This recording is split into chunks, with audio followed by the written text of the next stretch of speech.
Voidmonger, explain why Chestopher is folding my belongings with plastic bags. My dear Cthulhu, He responded with the radiant focus of a stage parent at a spelling bee, the dangerous kind. The ones who have laminated flashcards and think of their offspring as an extension of themselves. He leaned forward, hands steepled like he was the Wolf of Wall Street. you are witnessing excellence. This is technique. This is lineage. This is a grocery bagging veteran reliving his prime. Chestopher, in full agreement, shifted his mimic body with a soft clunk-clunk glow. I said slowly, watching the process complete itself with humiliating precision. He's doing a good job.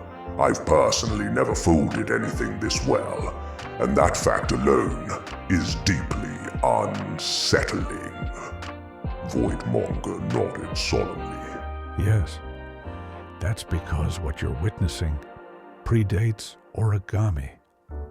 I turned to him. I beg your pardon. Well, let me put it this way. Think about the origins of origami.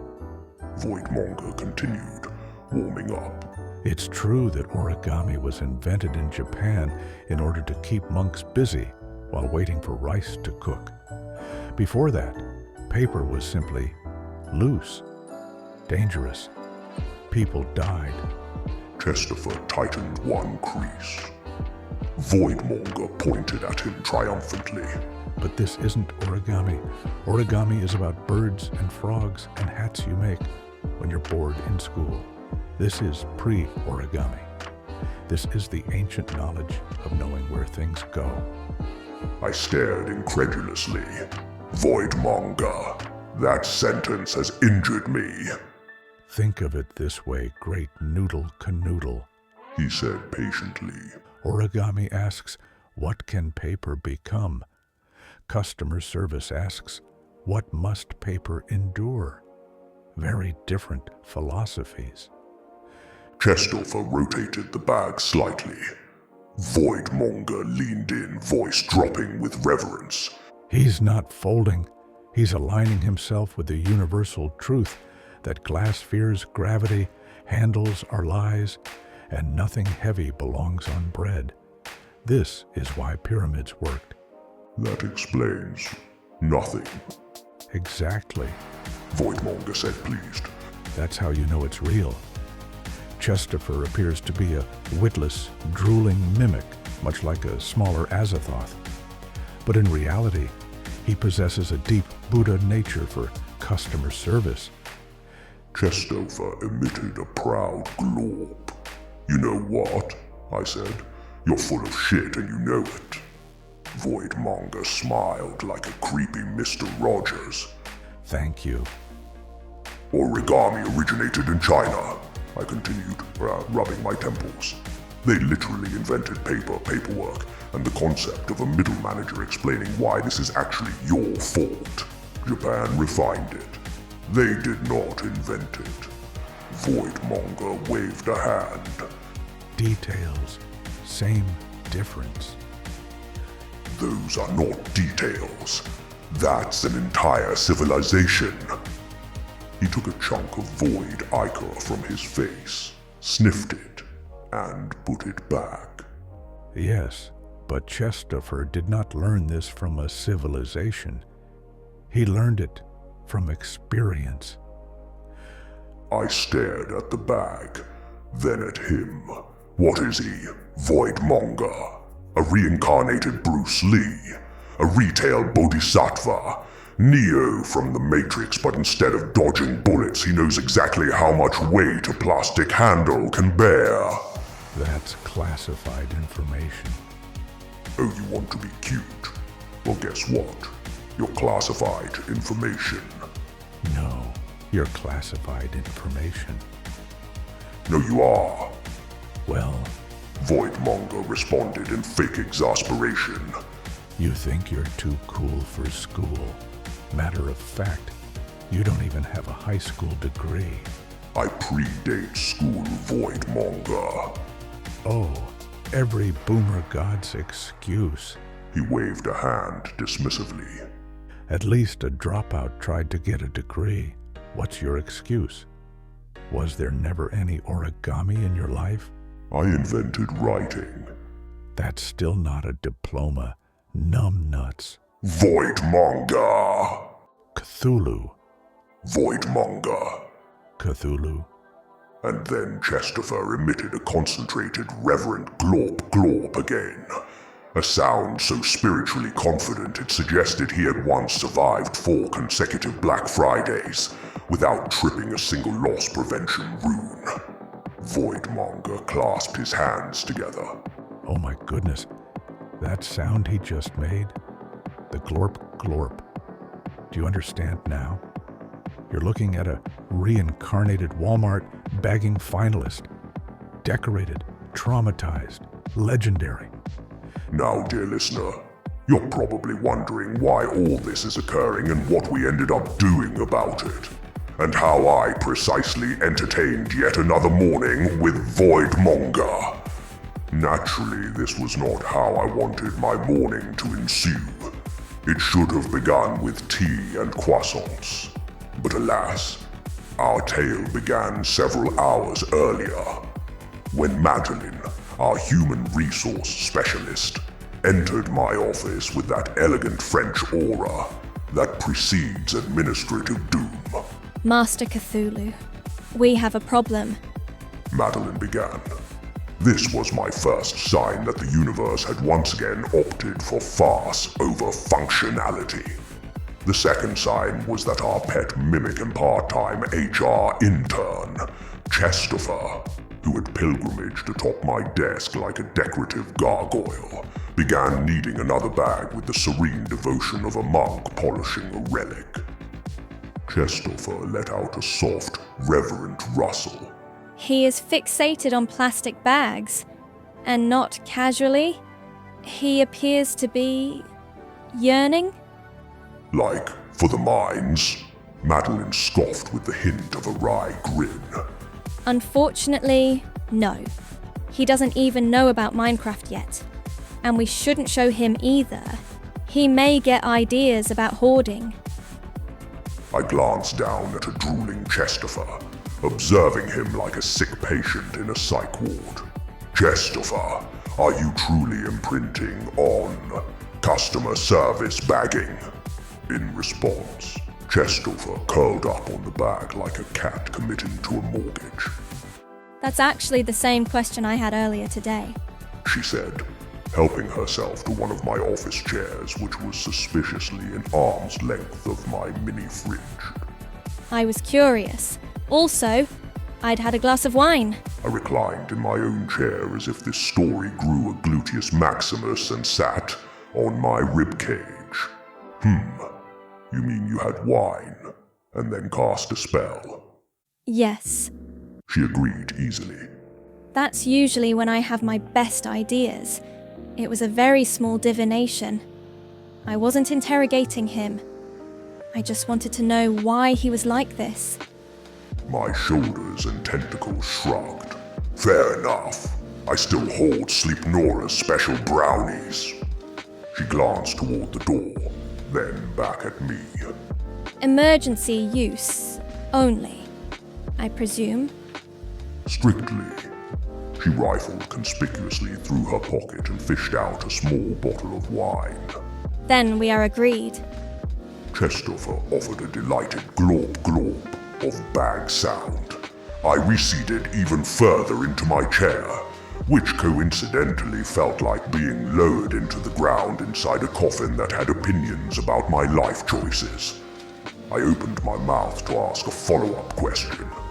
Realized there were at least 6 follow-up questions queued up, and that every single one of them would make this worse, and chose wisdom instead. Then I said the only thing I could. Proceed.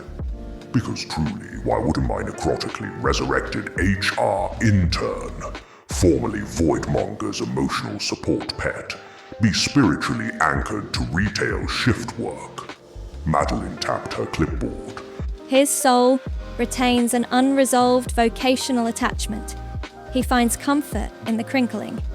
He would like, how shall I put this? And you're not going to believe this, to return to the craft. I started steepling my fingers at my desk, possibly am starting to think, because I've been associated with Voidmonger since the literal birth of stars. Madeline, explain this to me in croissant shan terms. Oh, how fun! In croissant shan terms, his soul won't feel golden brown, delicious, until it remembers it was ingredients before it was ready for the oven. But before I could marvel at the multiversal indignity of reincarnating Walmart customer service into my library, a soft gravitational shiver entered the room and collapsed neatly into Voidmonger himself. And that, dear listener, pretty much brings you up to speed to my terrible, horrible, no good, very bad present. Voidmonger manifested with a smirk and a blazer made of dark matter and questionable warranty terms. Did someone summon corporate entropy? Or am I early? Madeline gestured toward Chestopher without looking at him. Your former pet appears to have remembered something. I want to figure out how I can put it to good use. Voidmonger followed her hand. His smile pulsed like the spark of a supernova. Ah, my gluttonous golden retriever has finally looked inward. Something very inward She added. and very non-essential. Chestopher adjusted a fold with ritual precision like he was in Gordon Ramsay's kitchen. Voidmonger's chest puffed slightly, catching Madeline's expression. Oh, He said, smoothing his sleeves. I see. We're pretending this is my fault. Well, if it is your fault, you're never one to hide it. He clasped his hands together. Excellence does not require context. It absolutely does. Madeline retorted, settling into her chair like I was. Perhaps subconsciously we were both trying to use our office furniture like escape pods. Otherwise, it starts showing up where no one asked for it. Voidmonger glanced back at Chestopher like he was looking at a racehorse. He was exceptional. What is man but a miserable pile of secrets? Madeline, maybe you've had just a bit too much wine? Huh? Would you tell Chestopher he eats too much?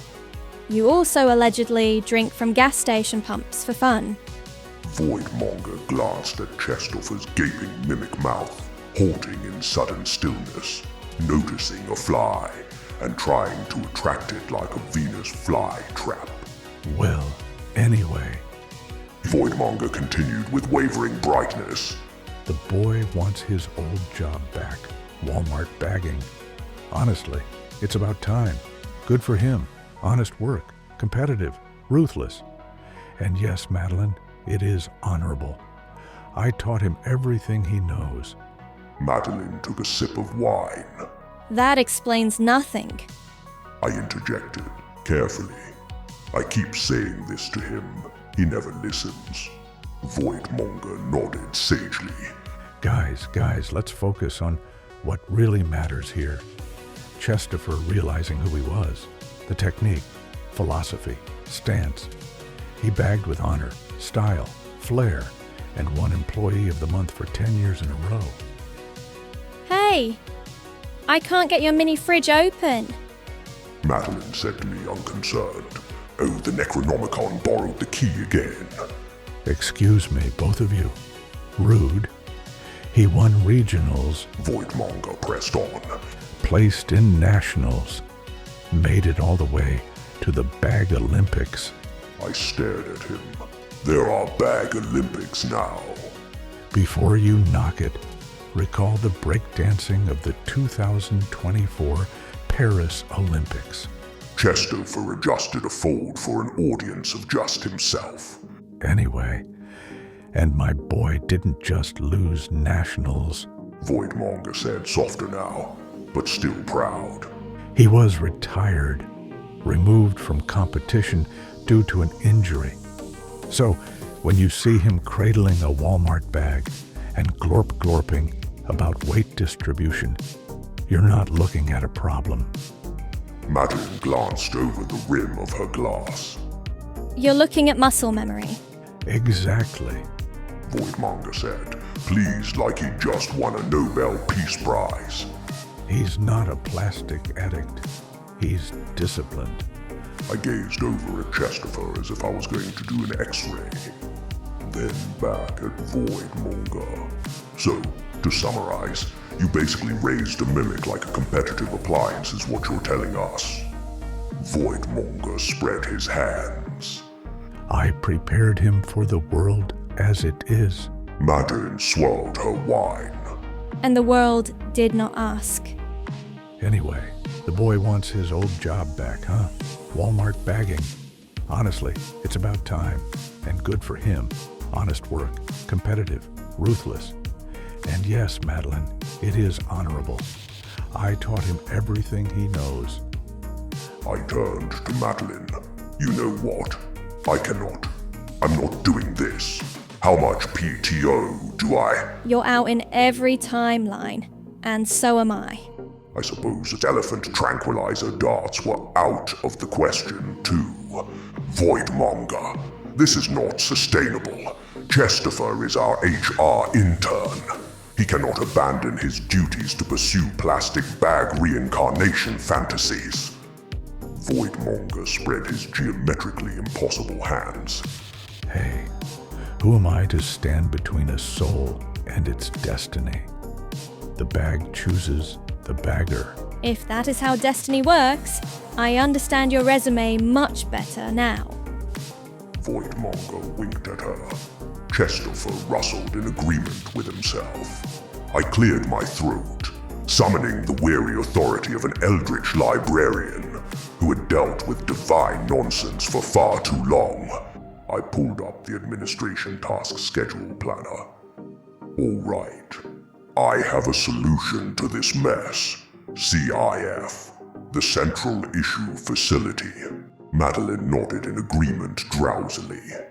The library's scheduling window is open, I continued, and considering our beloved mimic's newfound abilities, it would be inefficient not to bring Chestopher. Madeline considered that, then took another sip of wine. I'll flag him as operational support.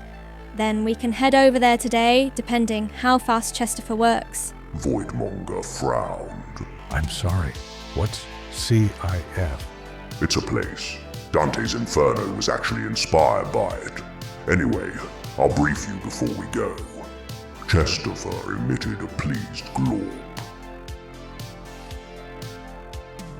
Voidmonger scratched the void clusters circling his scalp thoughtfully. Hypothetically, He said, could I be returned to CIF? I fit very well into small spaces. Being folded helps me bond with the fabric of space-time. Being laminated with a barcode makes me jolly. Plus, Chestopher's technique is extraordinary when he bags. It's like a first-class massage. It's like a singularity event horizon performed by a loving pet. I need you to understand something, I said slowly, because I know you think this is all fun and games. We're immortals. Voidmonger said lightly. Yes, I'm glad you're aware of your surroundings. Like I was explaining the concept of patience to a small child. Immortality is rarely as impressive as its marketing suggests. And that is exactly why the Central Issue Facility works. His void clusters frowned. That doesn't follow. It follows perfectly, I said. They rely on the fact that we have infinite time, infinite patience, and an infinite tolerance for being told we're almost finished. I gestured around us. CIF is not designed to defeat you. It is designed to outweight you. Is it like a spa for voidlings? He continued. It all sounds very eldritch, calming, moist. No, shut up and pay attention, I said. Relia is eldritch. This is administrative. R'lyeh has corridors that lead somewhere even if Lovecraft fanboys say it doesn't make sense. Madeline guzzled more wine from her glass. And lose more than they gain. Basically, I said, they inform you the return is perfectly acceptable, but unfortunately invalid. You cannot counter, because they are unfailingly polite. And it is surprisingly difficult to destroy someone who keeps thanking you for your patience. Voidmonger squinted as Chestopher attempted to nibble his leg. Those feel like opposites. They are, I said. That's the armor. I looked at my mini-fridge being raided by Madeline and decided to let her have all of it for the journey ahead. Voidmonger. Here's a perfect example of what one might experience at CIF. Morgana once attempted to return a spellbook she had never opened. It was bubble-wrapped, shrink-sealed, and stored inside a climate-controlled bag within a second larger bag labeled "Do Not Age." Oh, I forgot about that. What did the agent do again? The agent apologized, then explained the item had aged. In the bag. Yes. While sealed Yes. and untouched. Yes. Madeline nodded. Time passed. Exactly, I said, and therefore the item was considered damaged. She took a thoughtful sip. What was she advised to do? Return it once time moved backward, or acquire a receipt proving it had not. Voidmonger brightened. Receipts are very important. They rejected the receipt, I continued, because it had also aged. Chestopher adjusted a fold, his origami technique almost complete. Voidmonger just smiled like a middle manager with a good idea no one asked for. That's beautiful, actually. Maybe I should take notes for the library. I casually checked that the shotgun under my desk was still there. Do you understand now? I said, arriving at last to the end of this roundabout lecture, that the Central Issue Facility is not a person, a god, or an organization you can reason with. Voidmonger frowned. So, you're saying CIF isn't malicious? No, malice requires immediate attention. CIF simply thanks you for your patience, while determining the return is perfectly acceptable and unfortunately invalid. That still feels contradictory and makes no sense. Maybe you really should consider school. It is contradictory, I said, not taking the bait this time. That's the armor. Madeline shifted on the couch, her glass clinking softly against the floor. Without opening her eyes, she mumbled, If it's acceptable, it's not invalid. That's just lying with manners. Voidmonger brightened. See? She agrees with me. She's asleep, I said. Madeline rolled onto her side. And the receipt is imaginary. The bag remembers you, though. Pass the tea, my love. I want to read the books you store in your refrigerators again. Voidmonger hesitated. Can books belong in refrigerators? She's dreaming. Do not build policy around it. Chestopher adjusted a fold with ritual care, humming softly about weight distribution. Voidmonger sighed. All right, fine. No diplomas, no origami, no personal growth arc as a packaged singularity. Correct, Then let's stop wasting time he said, perking up. and help Chestopher on his journey. I watched Chestopher cradle the bag like a sacred text, which was my entire point. So yes, we are bringing Chestopher with us. Not because CIF can be reasoned with or softened or impressed, but because it can be satisfied. The facility does not care who carried the equipment, what it survived, or how heroic the circumstances were. It cares about folds, compression, alignment, and whether the item presents itself as having lived a quiet, obedient life. Chestopher does not bag things as they are returned. He bags them as they were issued.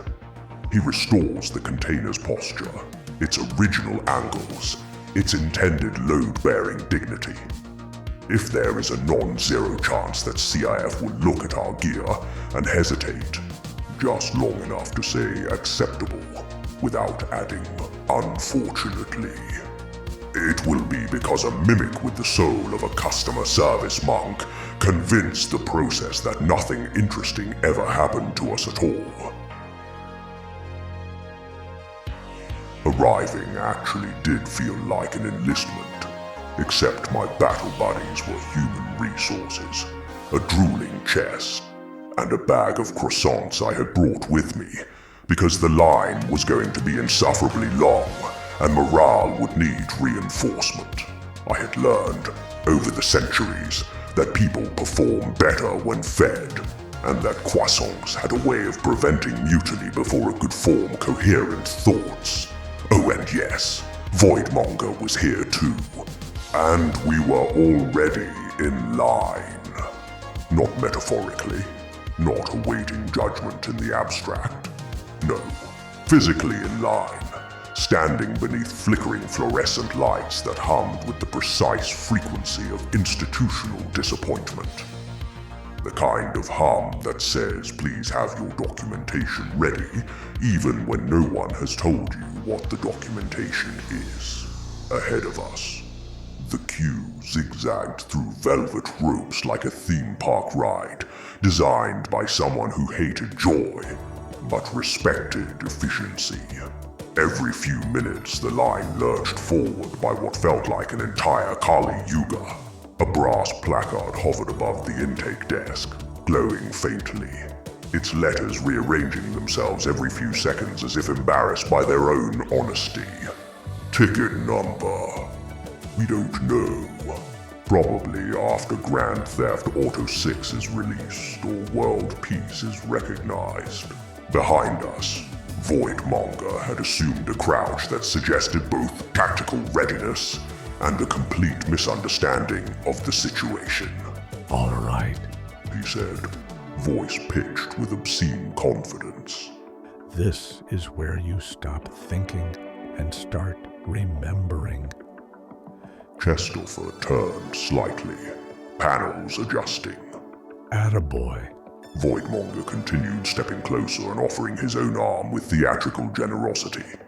Go ahead. Use me. You can't learn form without resistance.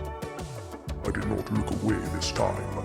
I wanted it on record that I had witnessed this and chosen not to intervene.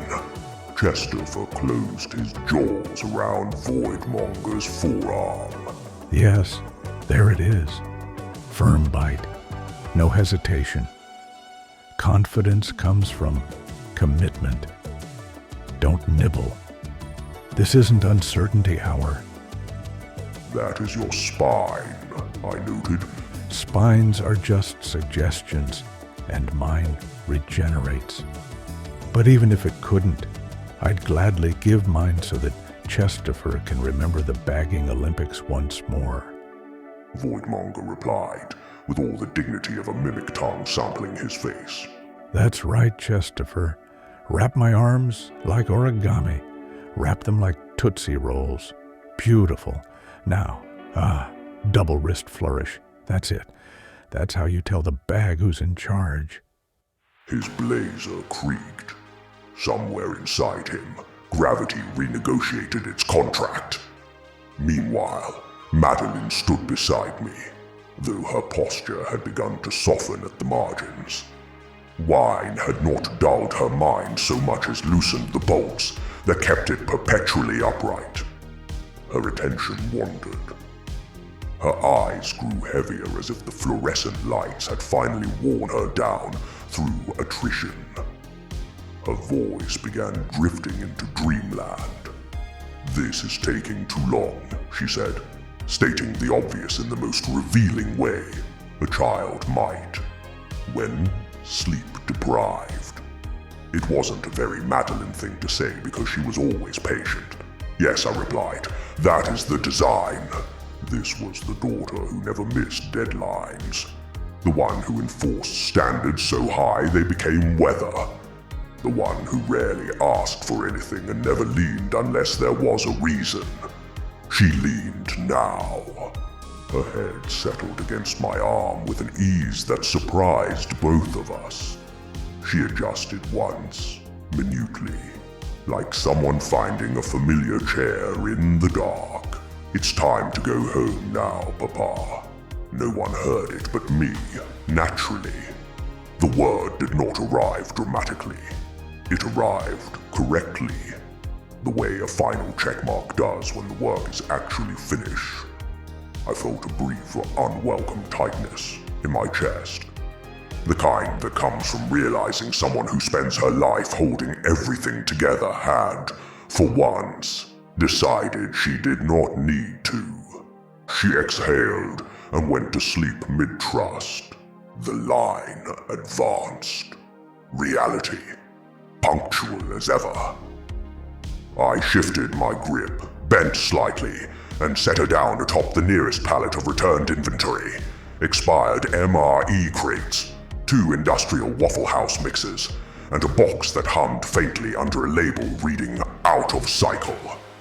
She curled immediately, untroubled, one hand still wrapped around her empty wine bottle like it had completed its duty. There, supported, out of the queue. I straightened, expression sealing itself back into something appropriate for public use. Voidmonger glanced as best as he could from being willfully ingested by his pet mimic. Nice going, Dad. I would cry. Or actually, I might be crying. Hard to tell. It's very wet in here. Do you know, mimics have 10 saliva glands? Biologists think it's only 5, but they actually grow more if they're brought up correctly with love and care. Anyway, I feel the same way about Chestopher. That's what I'm saying. Ah, not the face, Chestopher. Not just yet. I did not look at him. There is something deeply strange about how family assembles itself. Not through blood. Blood is easy. Blood is chemistry and proximity and paperwork. Blood explains origin, not endurance. It explains where you came from, not why you stayed. Family, real family, is accumulation. It is repetition. It is the slow, unglamorous work of choosing the same people again after they have become inconvenient, exhausting, or structurally unsound. Madeline was not mine because of creation. She was mine because she corrected my standards and then held herself to them harder than anyone else ever could. Because she never asked for rest and therefore needed it the most. Chestopher was not Voidmonger's because of ownership. He was his because someone stayed long enough to notice what calmed him. Because someone decided that drooling, folding, and loyalty were not flaws to be corrected but skills to be aimed.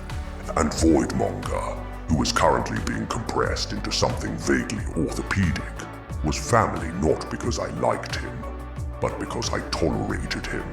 Repeatedly, with effort, which I have learned is far rarer. People think family is about who you would die for. That's easy. Drama loves that version. Family is who you will stand in line with, who you will rearrange your posture for, who you will quietly move out of the way so they don't have to suffer the weight. By the time we reached the desk, we had been quiet in unison not because we were a motley crew of strange aliens smashed together in the same universe, although that much was also true. In my opinion, it was because we had learned to be comfortable in each other's company, and so it was the kind of silence that felt well lived in. Chestopher stood before the counter, still as a sealed crate. his contents arranged with almost devotional care, and, sensing the scrutiny, adjusted himself without ceremony. His hinges tightened, his corners squared, and the grain of his wooden panels smoothed into a more disciplined geometry. The teeth remained, of course, but they aligned with care, less predator than presentation. I had seen him do this before. It was not a disguise so much as a posture. Chestopher changed shape when he was proud of his work, the way a craftsman straightens his back before setting something on the table. This was not his usual form. This was his professional one. Voidmonger, mercifully for all of us, had crawled his way out of Chestopher by convincing him he would treat him to a few truckloads of snacks later. And before us, behind the desk register, was Clippy. Yes, that Clippy, Microsoft's most exiled mascot. I distinctly remember having the interdimensional library hyperbeam his part-time job as a gas station attendant on an asteroid. But I said nothing. Clippy adjusted his spectacles and leaned forward, peering down into Chestopher's open lid with the expression of someone expecting disappointment and finding, to his mild irritation, none. He did not speak at first. He simply examined. The silence confronted ours. It stretched, dense and evaluative, the way professors allow time to stretch when they want students to suffer for confidence. Clippy said at last. That single syllable landed like a verdict. He reached in with the tip of his pen and lifted a bag, turning it slightly, inspecting the fold angles, the compression, the way weight had been anticipated rather than corrected. He set it back exactly where it had been, as if any displacement would be rude. This is Clippy began, voice smooth and controlled. acceptable. Voidmonger inhaled sharply. But more than that, Clippy continued, eyes narrowing. it is quite considerate. He straightened, clasping his clipboard behind his back now, pacing a fraction as if organizing a lecture that had been waiting years to be delivered. The bags are neither overfilled nor underutilized. Handles are aligned to minimize torsion under load. Fragile items are not merely protected, but acknowledged. This, He said, tapping the rim of Chestopher's lid. is not bagging performed in haste or fear. This is bagging performed with foresight. Chestopher gulped once, very proudly, I imagined. Clippy paused, then added, almost begrudgingly, You have done something I have not seen since the conception of this fine establishment. You have respected the bag. I felt something in my chest loosen, just slightly. This arrangement Clippy went on. suggests an understanding of return conditions that transcends instruction. Whoever prepared this did not attempt to improve the items, restore them, or conceal their history. They simply ensured that nothing about them drew attention, which He begrudgingly concluded, fixing me with a look. is the highest standard CIF recognizes. But I perhaps should not be surprised coming from librarians. Voidmonger leaned toward me, whispering loudly. Is this good? It's better than good, I said. It's the pinnacle of cosmic horror if it unclenched just a little bit. Clippy returned to the desk and marked something on his clipboard. The stamp came down once, clean, final, Proceed. he said. Chestopher closed his lid, satisfied. For a moment no one moved. Not because we were afraid, but because we had reached the rare point where preparation had actually mattered, and none of us quite knew how to behave afterward. Clippy glanced up at us again, and me specifically, with a knowing look. Next time, however, He said coolly, do try not to eviscerate my part-time jobs. I have paperclips to feed. In summary, Madeline slept through most of this, which was the most croissant-charmed thing she ever did.